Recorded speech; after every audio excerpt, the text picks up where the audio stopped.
할렐루야. 말씀과 함께 하루를 해 이민식 목사입니다. 오늘은 우리가 시편 52편을 같이 묵상할 텐데요. 오늘 시편 52편의 호재어에 우리가 주목을 해야 합니다.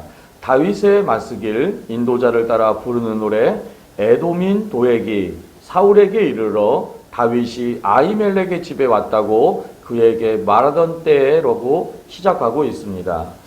맞쓰길이라는 것은 다윗의 맞쓰길이라는 것은 교훈이라는 뜻입니다. 즉 이 시를 읽고 노래하는 사람마다 일깨우고 교훈을 주고자 한다라는 것입니다.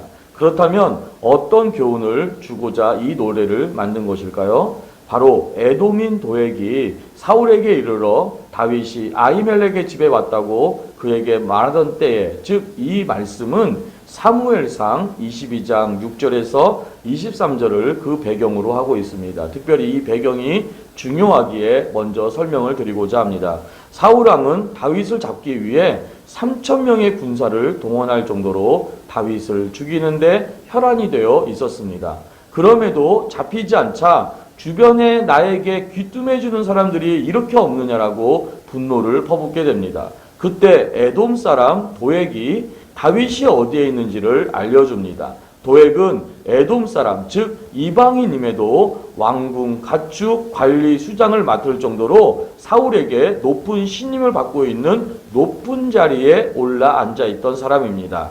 도액은 사울왕에게 제가 다윗이 높지방에서 제사장 아히멜렉을 만나는 것을 보았고 아히멜렉이 다윗에게 먹을 것도 주고 골리앗의 칼도 주었나이다 라고 보고를 하게 됩니다. 그리고 그 결과 분노가 치민 사울왕은 하나님의 제사장들을 죽이라고 명령합니다. 그러나 하나님께서 기름 부은 제사장들을 죽이는 것을 호위병들은 꺼려하게 되고 두려워합니다. 그때 도액이 서슴지 않고 달려들어 제사장들을 죽였고 그날에 죽임을 당한 제사장들만 85명이었다라고 보고하고 있습니다. 그럼에도 분이 풀리지 않은 사울은 높지방 사람들도 모두 죽여버리라 명령합니다. 그 주민 속에는 남자, 여자, 어린아이들과 심지어 젖먹이는 아기도 있었습니다. 그때 제사장 중 유일하게 살아남은 아히멜렉의 아들 아비아달이 다윗에게 도망하여 이 처참한 소식을 전하게 됩니다.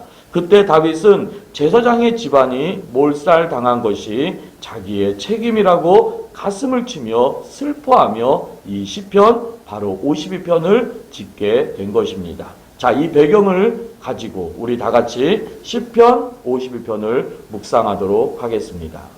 시편 52편. 포악한 자여, 내가 어찌하여 악한 계획을 스스로 자랑하는가? 하나님의 인자하심은 항상 있도다. 내 혀가 심한 악을 꾀하여 날카로운 삭도같이 간사를 행하는도다. 내가 선보다 악을 사랑하며 의를 말함보다 거짓을 사랑하는도다. 셀라. 간사한 혀여, 너는 남을 해치는 모든 말을 좋아하는도다. 그런즉 하나님이 영원히 너를 멸하시며 너를 붙잡아 내 장막에서 뽑아내며 살아있는 땅에서 내 뿌리를 빼시리로다. 셀라. 의인이 보고 두려워하며 또 그를 비웃어 말하기를 이 사람은 하나님을 자기 힘으로 삼지 아니하고 오직 자기 재물의 풍부함을 의지하며 자기의 악으로 스스로 든든하게 하던 자라 하리로다. 그러나 나는 하나님의 집에 있는 푸른 감람나무 같으며 하나님의 인자하심을 영원히 의지하리로다. 주께서 이를 행하셨으므로 내가 영원히 주께 감사하고 주의 이름이 선하심으로 주의 성도 앞에서 내가 주의 이름을 사모하리이다. 시편 52편 1절을 같이 봅니다. 포악한 자여, 내가 어찌하여 악한 계획을 스스로 자랑하는가? 하나님의 인자하심은 항상 있도다. 여기에 포악한 자여라는 것은 기뽀르라는 단어로 쓰여지고 있습니다. 기뽀르라는 단어는 용맹한, 능력 있는이라는 뜻이지 않습니까? 그런데 이 포악한 자여라는 이 단어를 기뽀르로 쓰고 있는 이유가 있습니다. 바로 그것은 무엇이냐면은 도액이 바로 이 포악한 자이기 때문에 그런 것입니다. 하나님의 기름 부음 받은 제사장들을 그렇게 용감하게 죽일 정도로 너는 용맹한 자인가? 라는 뜻입니다.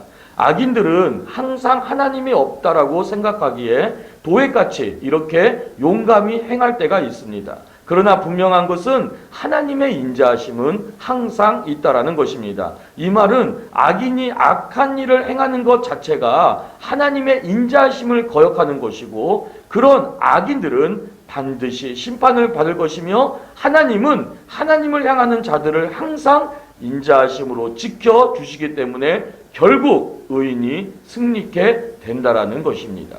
귀한 여러분들, 악인들이 세상에서 교회를 비방하고 여러분들을 비방한다 할지라도 결국 그들은 포악한 자들임을 기억하시기를 바랍니다. 그리고 그들은 바로 하나님 앞에서 멸망당하게 된다는 것을 꼭 명심하시기를 바라겠습니다. 2절에서 4절은 포악한 도액의 말이 구체적으로 어떤 말인지를 설명하고 있습니다. 2절을 보면 내 여가 심한 악을 꾀했다. 그리고 내가 선보다 악을 사랑하며, 그리고 4절을 바라보게 되면 간사하며여 너는 남을 해치는 모든 말을 좋아하는도다. 다윗은 도액의 말이 악한 흉기와 같다라고 말합니다. 도액은 이방인임에도 큰 권력을 받았습니다. 그럼에도 그 힘을 하나님을 대적하는 데 쓰고 있습니다. 결국 그 힘을 어찌되었든 주신 이는 궁극적으로 하나님이신데 악하게 사용한 결과는 성경에서 그 이름이 사멸됨으로 우리에게 열매를 보여주고 있습니다.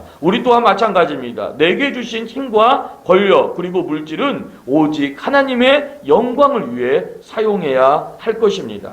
도에게 포악한 행실의 결과를 5절에서 설명합니다. 그런즉 하나님이 영원히 너를 멸하실 것이고 너를 뿌리째 뽑아 버리시리라. 사랑하는 여러분, 그렇습니다. 하나님이 가만히 있질 않습니다. 하나님이 멸하시는데 뿌리채 뽑아 버린다라는 것입니다. 사랑하는 여러분, 하나님의 공의를 믿으시기를 바랍니다. 도액이 어떻게 살았는지 그 마지막에 대해 성경은 아무것도 말하고 있지 않습니다. 그의 한순간 고자질과 하나님의 종을 도륙한 결과는 매우 처참했으며 그의 이름은 하나님을 대적한 포악한 사람으로 남겨질 뿐이라는 것을 우리가 유념해야 할 것입니다. 우리 마지막 절로 8절로 가봅니다. 그러나 나는 하나님의 집에 있는 푸른 감람나무 같으며 하나님의 인자하심은 영원히 의지하리로다. 이 9절, 주께서 이를 행하셨으므로 내가 영원히 주께 감사하고 주의 이름은 선하심으로 주의 성도 앞에서 내가 주의 이름을 사모하리이다.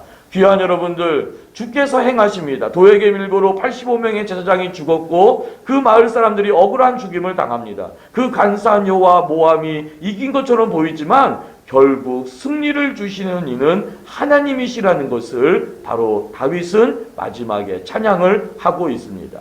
우리도 현실을 보면 감사가 안 나오고 낙심이 올 수 있지만 신앙의 위대한 사람 다윗의 이 찬양의 고백을 보고 우리 또한 이런 찬양의 고백이 우리 입술에 마음의 믿음의 고백이 돼야 될 줄로 믿습니다. 사랑하는 여러분, 하나님께서 내게 어떤 높은 지위나 많은 물질을 주셨다라는 것은 그 지위와 물질을 나만을 위해 쓰라는 것이 아닙니다. 다른 사람들을 위해 섬기라고 주신 것입니다. 마치 높은 곳에 있는 물은 아래로 흘러가야 되는 원리와 같습니다. 흘려보내지 아니하면 오히려 썩어버리는 죽음의 바다가 되는 사해와 같은 원리인 것입니다. 여러분들에게 건강이 있습니까? 아니, 다른 사람들보다 많은 물질을 가지고 계십니까? 다른 사람들보다 높은 지위에 계십니까? 다른 사람들보다 더 똑똑하십니까? 그렇다면 그 모든 것은 흘려보내야 합니다. 그럴 때 하나님은 갈릴리 호수와 같이 더 풍성한 축복의 땅으로, 축복의 바다로, 축복의 호수로 만들어 주실 줄로 믿습니다. 귀한 여러분들의 삶에 하나님께서 바로 푸른 감람나무 같이 번성하게 되는 축복이 여러분들의 가정의 삶에 임하시기를 간절히 축복합니다. 전능하신 아버지 하나님, 결코 우리는 도액이 되지 않게 하여 주옵소서. 하나님께서 내게 주신 지위, 내게 주신 물질, 내게 주신 모든 것들을 오직 하나님의 영광을 위하여 사용할 수 있게 도와주옵소서. 특별히 악인들의 형통을 부러워하지 않게 하여 주시옵시며 오히려 악인은 결국 망한다라는 것을 믿게 하여 주시옵시사. 오직 오늘도 하나님의 영광을 위하여 살아가게 하여 주시옵시고 세상 속에서 살아계신 하나님을 찬양하며 살 수 있도록 축복하여 주옵소서. 예수님 이름으로 축복하며 기도드리옵나이다. 아멘.